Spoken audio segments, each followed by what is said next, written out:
nationale, Madame la Première ministre, chef du gouvernement, Monsieur le Président du Conseil supérieur de la magistrature, distinguées Premières Dames, honorables députés et sénateurs, Mesdames et Messieurs les membres du gouvernement, Messieurs les présidents des institutions d'appui à la démocratie, Mesdames et Messieurs les membres du corps diplomatique et représentants des organisations internationales, distingués invités, Mesdames et Messieurs, mes très chers compatriotes,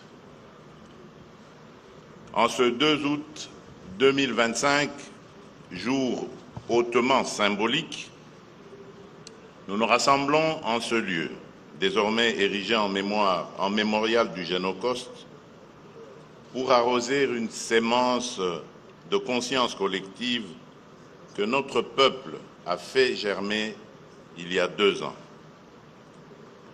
Nous sommes venus répondre à un triple appel. L'appel de la mémoire, l'appel de la dignité, l'appel de la justice. Par notre présence ici, nous commémorons le Génocauste, terme consacré par notre peuple souverain à travers ses représentants légitimes pour désigner l'extermination méthodique dont il a été et demeure encore victime au nom des logiques économiques cyniques et prédatrices. Nous sommes venus rendre un hommage solennel à des millions de nos compatriotes, hommes, femmes, enfants, sauvagement massacrés, souvent déportés, et trop longtemps condamnés au silence, dans l'indifférence glaciale de la communauté internationale. Nous rendons également hommage à celles et ceux qui, au péril de leur vie, leur ont porté secours. Mais parce que ces millions de vies fauchées vivent encore à travers notre mémoire, notre combat, nos voix, je vous invite à vous lever pour observer un moment de recueillement en leur honneur.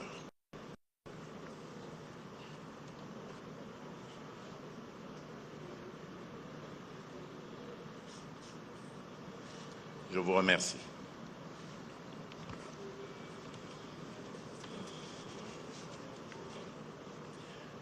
Mesdames et Messieurs, distingués invités, mes très chers compatriotes, comme l'a écrit Elie Wiesel, le contraire de l'amour, ce n'est pas la haine, c'est l'indifférence. Le contraire de la vie, ce n'est pas la mort, c'est l'oubli.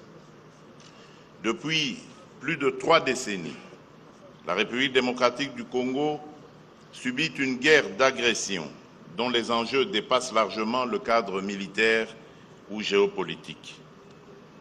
Ce conflit s'est transformé en une entreprise prédatrice à visée économique, en une atteinte délibérée à notre identité collective et à l'intangibilité de nos frontières, allant parfois jusqu'à prendre les traits d'une logique d'inspiration génocidaire. Dans plusieurs régions de notre pays, des communautés entières ont été ciblées, des familles décimées, des pans entiers de notre mémoire culturelle méthodiquement effacés. Ainsi, des noms naguère connus pour leur beauté ou leur histoire, Kasika, Makobola, Katogota, Kamituga, Mwenga, Kilungutwe, Kishiche, Mugunga, Bambo, Kazaro, Bukombo, Nyundo, Yumbi et tant d'autres, ne sont plus de simples repères géographiques. Ils sont devenus les stigmates d'un drame humain d'une ampleur telle qu'il interpelle la conscience universelle. Le silence de la justice. Il nous rappelle qu'au-delà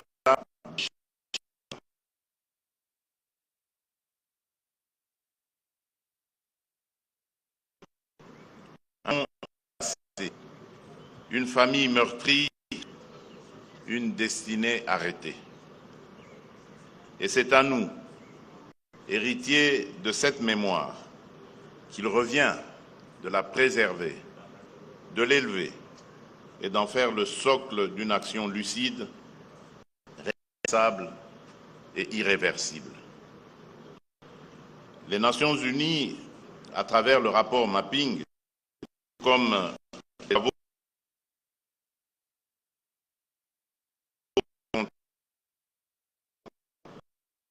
des communautés entières ont été ciblées, parfois jusqu'à l'extermination, en raison de leur identité, de leur ancrage territorial ou de leur proximité supposée avec des ressources convoitées.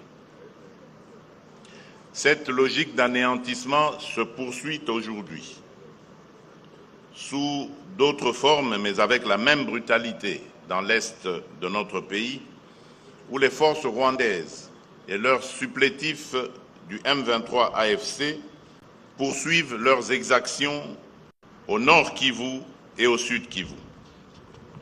Violences sexuelles systématiques, massacres de civils, enrôlement forcé d'enfants, destruction d'infrastructures, exécutions ciblées et pillages organisés, tous les marqueurs d'un projet d'épuration sont réunis. Le massacre survenu il y a quelques jours, encore dans les environs de Djougou, en Ituri, en est une parfaite illustration. Selon les Nations Unies, plusieurs dizaines de paysans ont été assassinés alors qu'ils cultivaient leurs champs. Ce drame, rapporté par les médias internationaux, vient cruellement nous rappeler que le Génocoste n'est pas qu'un épisode du passé. Il continue de se perpétuer dans le silence et l'indifférence. Il menace à chaque instant les efforts de paix que nous avons avec détermination. Il met en péril l'élan historique impulsé par l'accord de Washington, conclu sous l'égide du président Donald Trump, pour mettre un terme à près de 3 décennies de violence à l'est de notre pays. Et à tous, ici d'ailleurs, un sursaut de conscience. À la veille de l'installation d'une commission d'enquête indépendante sur les massacres perpétrés dans cette région, je lance un appel solennel à la communauté internationale. Elle a le devoir moral et politique de soutenir cette démarche essentielle pour établir la vérité, rendre justice aux victimes et jeter les fondements d'une paix durable fondée sur la mémoire et la responsabilité partagée. Et si le monde hésite encore à reconnaître cette tragédie pour ce qu'elle est, un génocide rampant, nous n'attendrons pas que d'autres valident notre douleur. Nous en sommes les premiers témoins, nous en serons les premiers artisans de justice.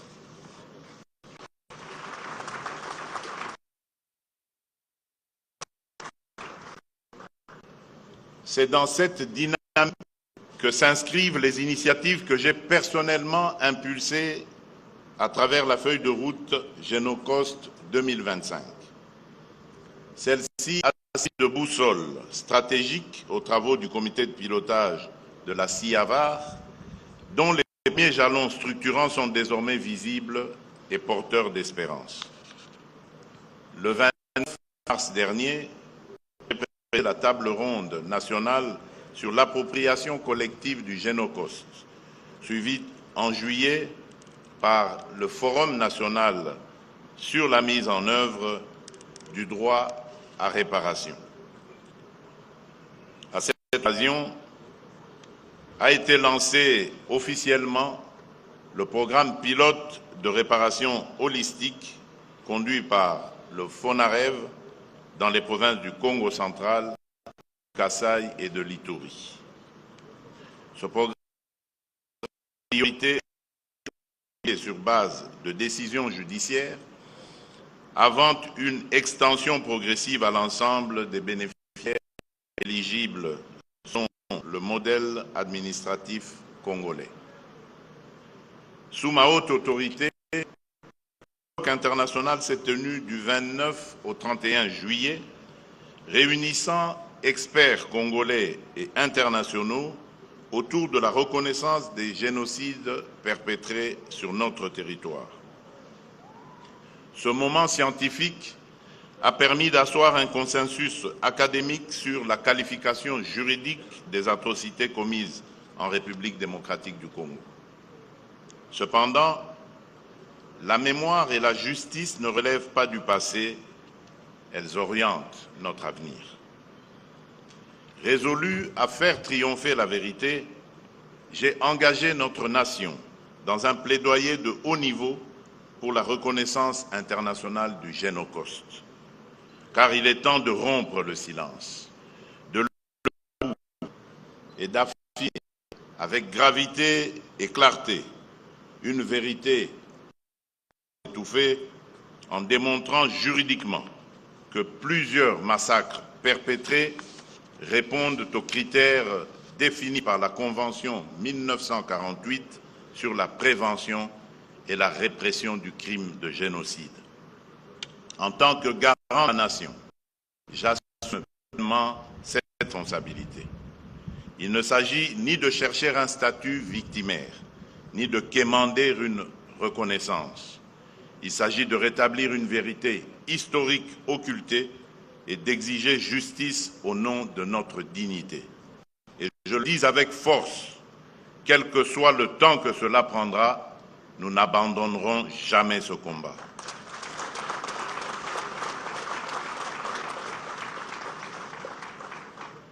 Ce plaidoyer s'inscrit dans une stratégie globale que le gouvernement met en œuvre, articulée autour de deux axes, politiques et diplomatiques. D'un point de vue politique, j'appelle solennellement les deux chambres du Parlement à examiner dans les meilleurs délais l'adoption d'une résolution officielle proclamant au nom de la nation la reconnaissance des génocides commis sur notre sol.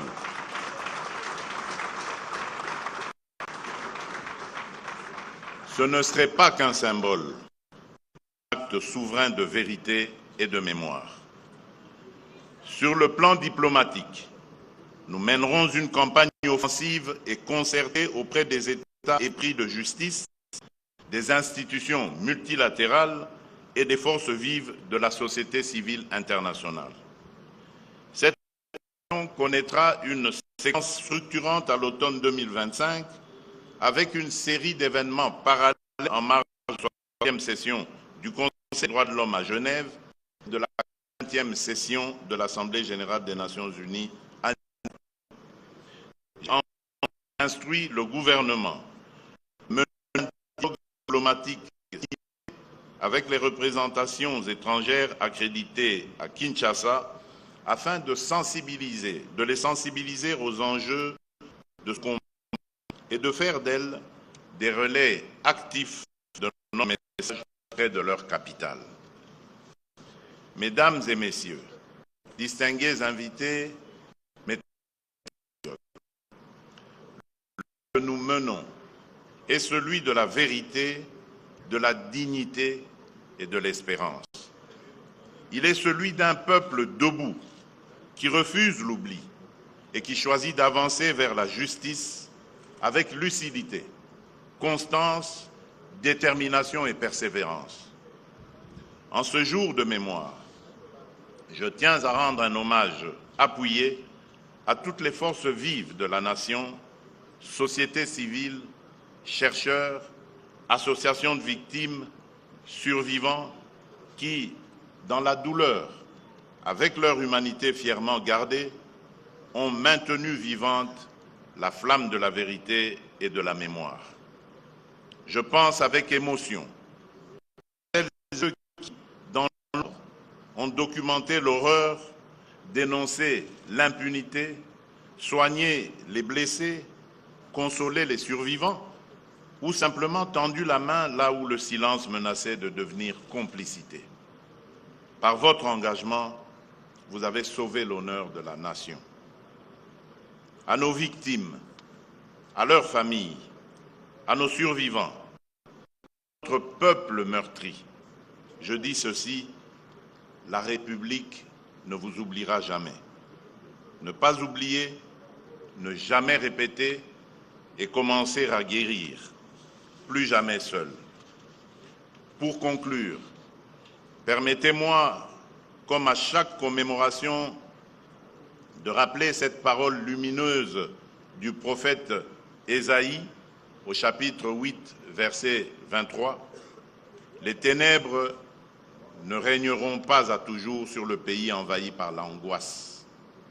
Dans le temps à venir, il couvrira de gloire la route de la mer. » Fin de citation. Que Dieu bénisse la République démocratique du Congo et son peuple. Je vous remercie.